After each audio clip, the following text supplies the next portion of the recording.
Hello and welcome to day 29 of the animation workout.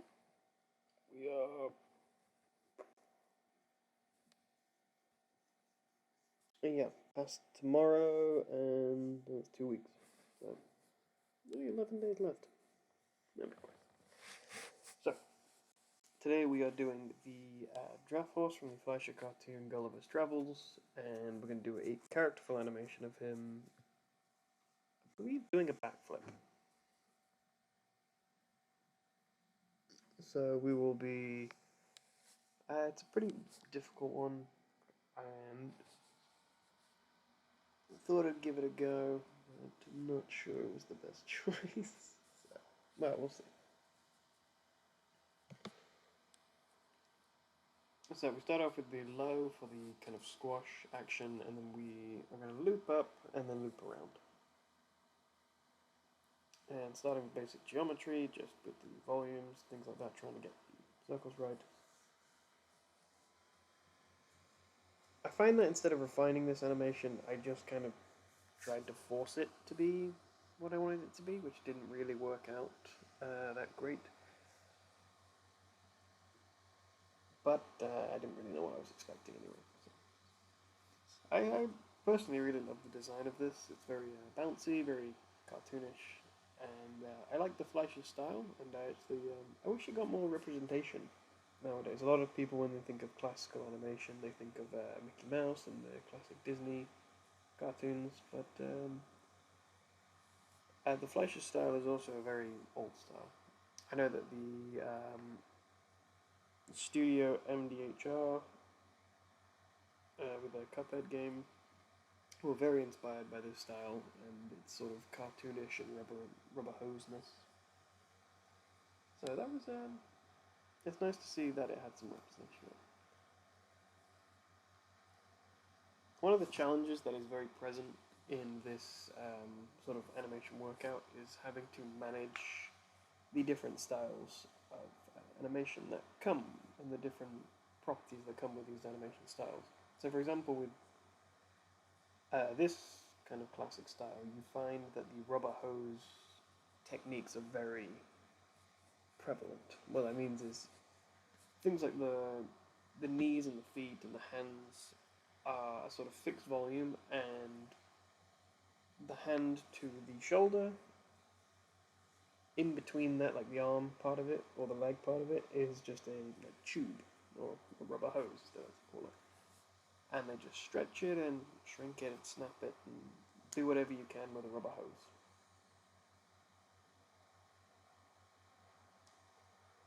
Which I, to be honest, looking back on this, didn't really do much with that. I probably could have played up with that a bit more, and it probably would have looked a lot nicer. But it's one of the issues with it is you lose the volumes and proportions very quickly. So strong keyframing is again quite a good thing, but I don't know. I thought it'd be a good animation, and it ended up being. I'll be honest. This week, I've not really been enjoying the animation workout. I find that I don't know. It was me. I just didn't really practice with the style, or it didn't come out the way. A lot of these animations didn't come out the way I sort of envisioned in my head. But I do also remember that for O'Malley and for the Draft Horse and things like that, the animations that I'm picturing or the animations I've seen with these characters are movie quality from like the 30s when, or and they took ages to make them. Whilst I'm doing them in a day, never really experimenting them. So there's that.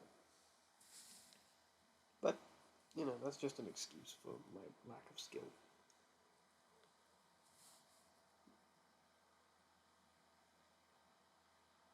Yeah, that's pretty much what it is.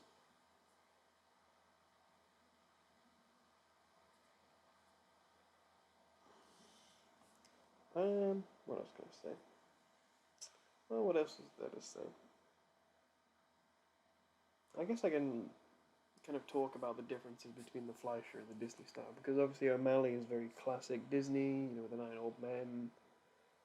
It's just after Walt Disney died, but still the same talent's still there, so the same stylistic choices are still there. Plus, Fleisch is an older style. I believe it's more European. I can't overly remember where Max Fleisch is from. Not sure about that one. But I would say some of the key differences that we find in a lot of them is that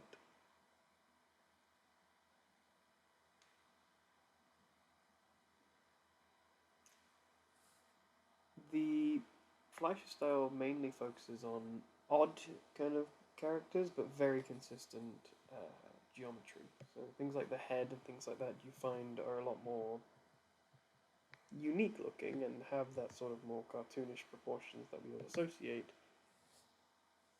but they're kept to a very rigid degree. So if you look at something like Popeye or something like that, the arms and the head will be very much like drawn to an exact kind of way, but they look a bit stiff.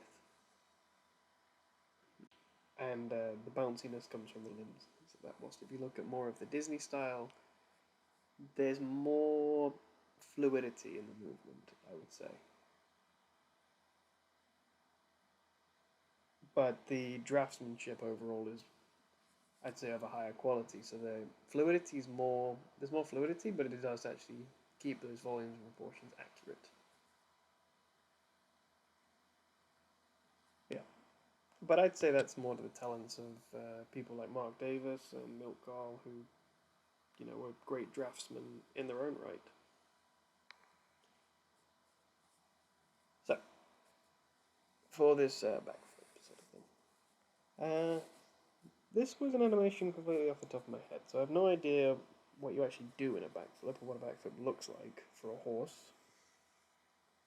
So I kind of had to just make it up or what I think go along, which is a lot of these animations. I don't do much research. I just go with the flow. And sometimes it looks good, sometimes it looks crap.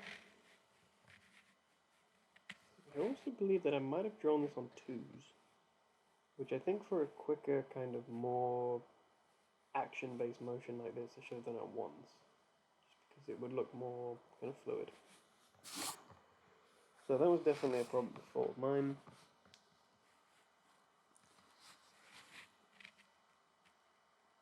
Yeah. Getting the geometry of the head as well. Right, because it seems that looking at it now, the kind of mid and near, and to be honest, the whole backflip part from the start, I've gone for a more realistic skeleton of a horse, with the muzzle and the separation of the head. Whilst at the start, it's more of a chubby kind of cartoonish horse. So I think that should have really kind of factored in that. Should have paid more attention to that basic construction. But again, I think that's a fault of my own draftsmanship and getting that better.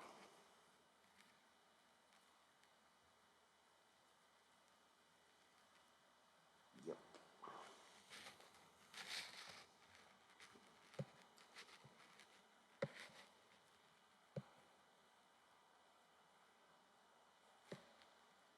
Also, just solid keyframe work. I mean, we saw in the first episode with the horse and the walk cycle is that it was with that strong key pose that I basically just took from the model sheet. It was a lot easier for me to work with because I knew what I was going.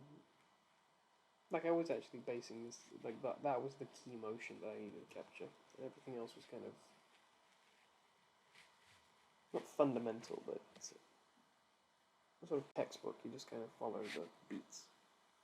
Whilst this is more, there's a lot more imagination in this, but I don't think I really had the imagination to conquer this challenge.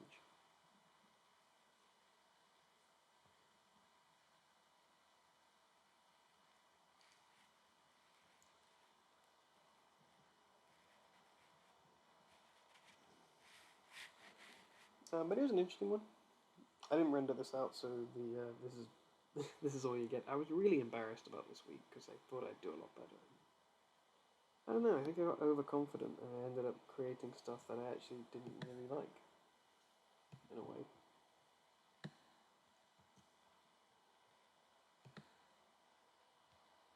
So yeah. Also, I mean, just look at this frame. I'm just kind of grasping at straws here, just creating whatever. Like, there's no basic geometry to follow. Just kind of doing it. But I mean, I think this is a good week to show what a good plan does. When you fail it, you know. I had no plan for this one. I just jumped into it and created it. And even if it's bad, you know, I still like it because it's something. You know, it doesn't.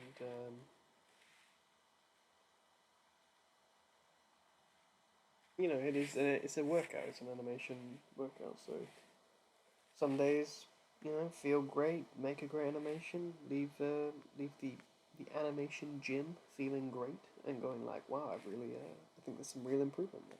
And then some days, you know, you just kind of phone it in, or you just don't know what the hell to even do. That's fine because you need to.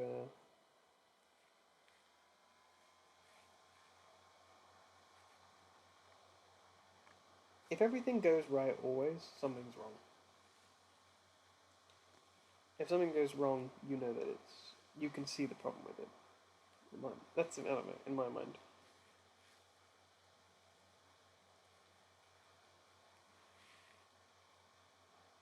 So yeah, I didn't like how this turned out, but I can appreciate that she made something. To be honest, make it's its own little joy for me.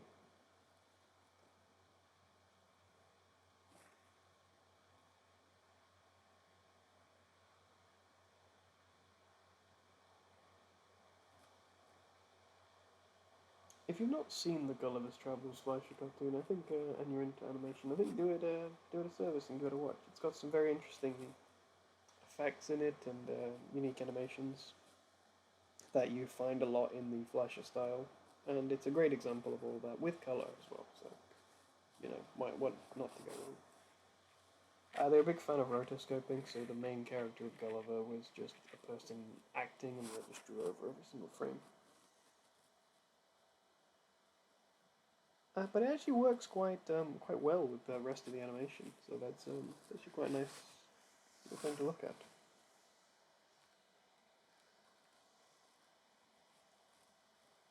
So yeah, I think we're approaching the end of today's episode, so I'm going to kind of leave it there. And well, I know it wasn't great today, but I hope you enjoyed it at least, and you know what not to do if you want to do a horse backflip.